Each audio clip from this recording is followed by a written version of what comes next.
the hell am I doing here? I don't belong here.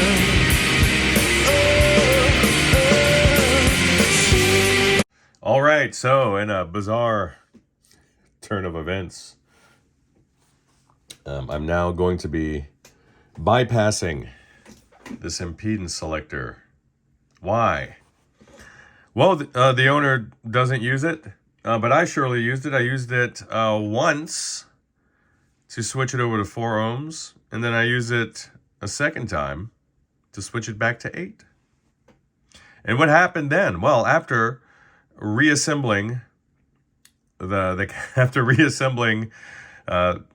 amp into combo form, I had quickly discovered that this little guy had fallen to pieces.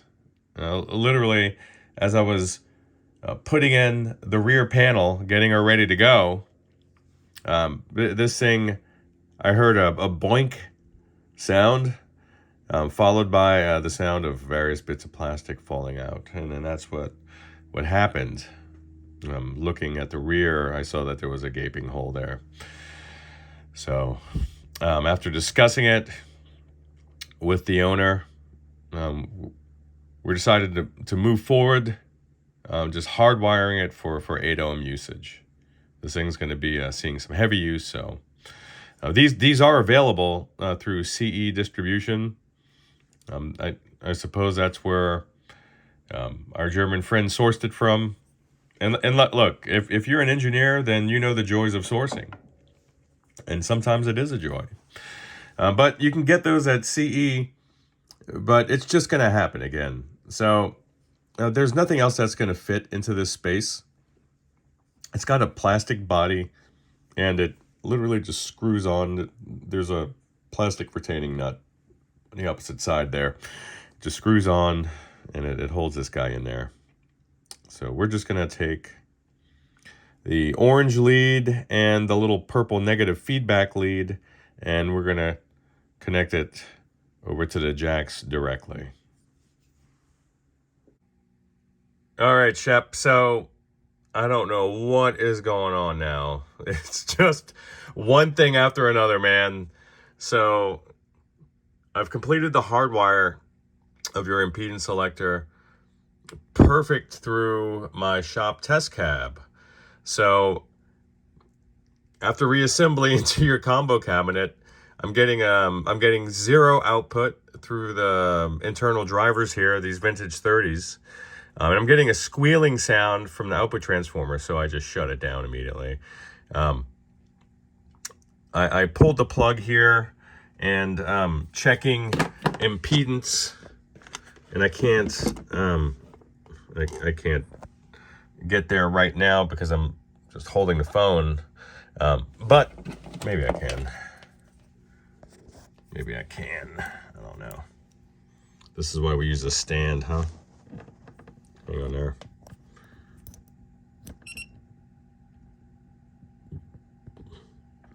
But we're getting a ton of resistance here, and then looking back here, I noticed this. I don't know if you can see it, but that positive lead here is just not connected to anything really. It's just wiggling around in there. So, wow. Let me get that going. It's showing 45 mega ohms of resistance, which is not good, which is essentially an open, and that's a great way to blow an output transformer. If you were playing through this live, then that's a wow. If this fault were to occur while you were playing live, then this would certainly destroy your power tubes and your output transformer. So sorry for the choppy video. I mean, I'm down here doing this live. I just pulled these right out. I just pulled them right out of the... Oh my God. There's no way this came from the factory like that. All right? Just pull them right out. So I'm gonna have to untwist these a little bit to gain some extra length, and then I'll strip a more sufficient portion of wire here, and then we'll get a good wrap and then a nice solder joint. Bye. All right, listen. Here's through my speaker cab. I'm just giving a little tap here. Okay.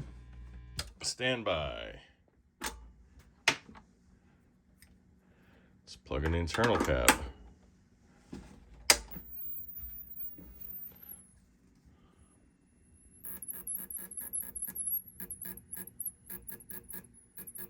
I'm not going to short out your... listen.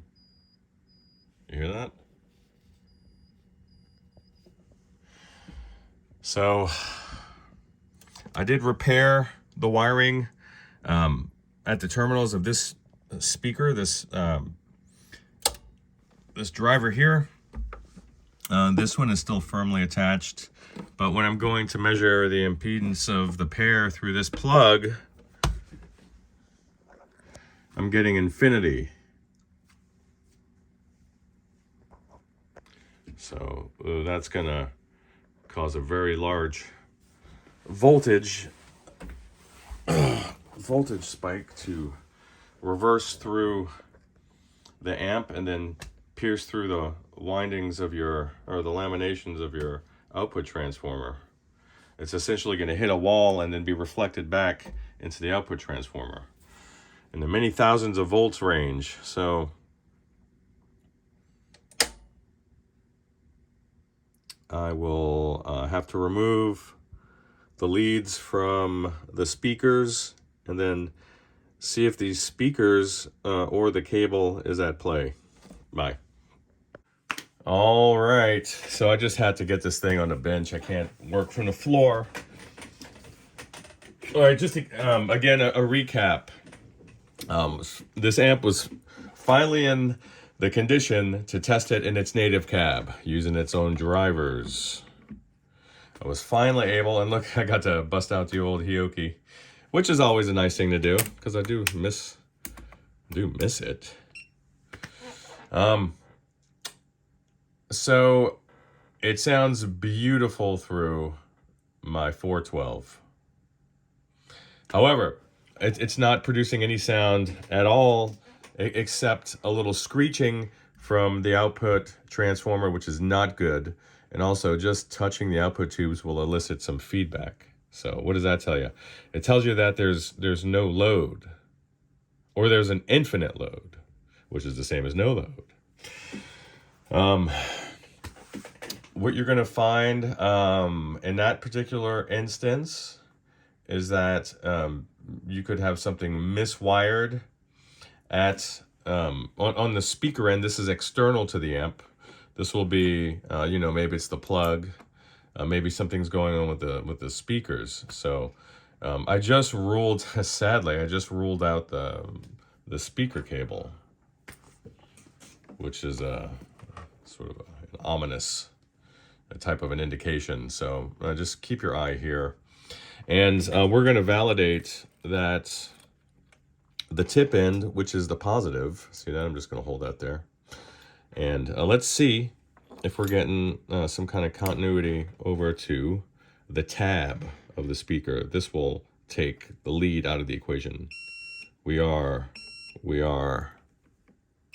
Perfect, we are.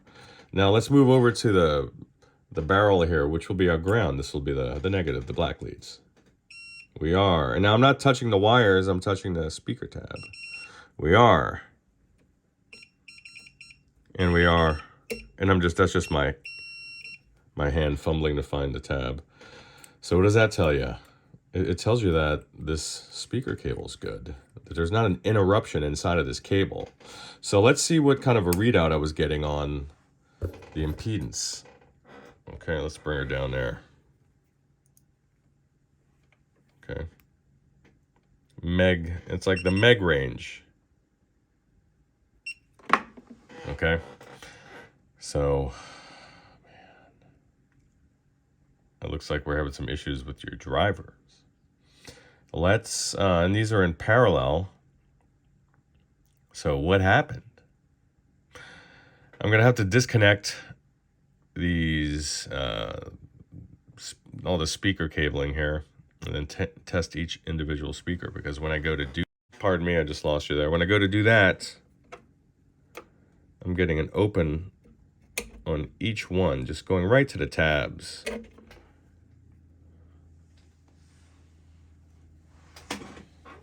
Okay. There's nothing.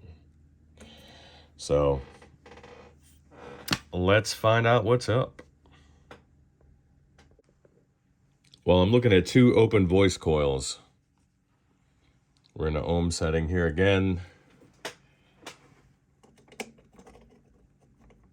Nothing. Nothing. The break is not at the terminal. The braided wire is still here on each one. Strange. Strange. The vintage 30s are ribbed. This one, you can physically see the ribs, but you could barely feel them. This one, the ribs are more prominent. So, not sure what happened there, but yeah, you have 2 dead drivers here, buddy.